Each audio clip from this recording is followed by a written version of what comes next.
Bukurit natyrore të liçenit të Shkodrës po tërheqin një numër në rritje vizitorësh vendas dhe huaj. Përveç shëtitjeve përgjatë bregut, turistët po zgjedhin gjithnjë dhe më shumë ta eksplorojnë liçenin përmes sporteve ujore me mjete jo motorike, që po kthehen në një nga atraksionet kryesore të sezonit turistik. Vim nga India dhe liçeni i Shkodrës është një nga destinacionet kryesore të vizitës sonë në Shqipëri. Na ka pëlqyer shumë natyra dhe freskia që ofron liçeni. Tani duam ta eksplorojmë edhe më nga afër, duke shëtitur me biçikleta ujë dhe kanoe.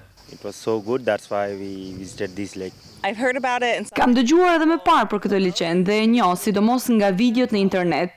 Erdha ta shoh tashmë dhe më pëlqen shumë, sepse mund të notosh edhe të lëvizjesh me mjete të ndryshme, si varka, padel dhe biçikleta ujë, dhe dua ta shfrytëzoj këtë mundësi. Interesi në rritje për sportet ujore në liçen vlerësohet pozitivisht edhe nga aktivistë të mbrojtjes së mjedisit. Sipas tyre, përdorimi i mjeteve jo motorike ndihmon në ruajtjen e ekosistemit, duke shmangur ndotjen, zhurmën dhe efekte të tjera që dëmtojnë habitatet natyrore.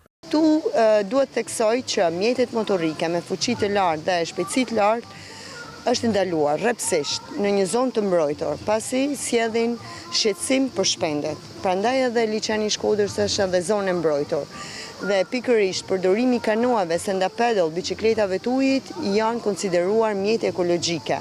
Liçeni i Shkodrës është shpallur së fundmi rezervë biosfer nga UNESCO, status ky që rrit përgjegjësinë për mbrojtjen e ekosistemit edhe përmes turizmit të gjelbër.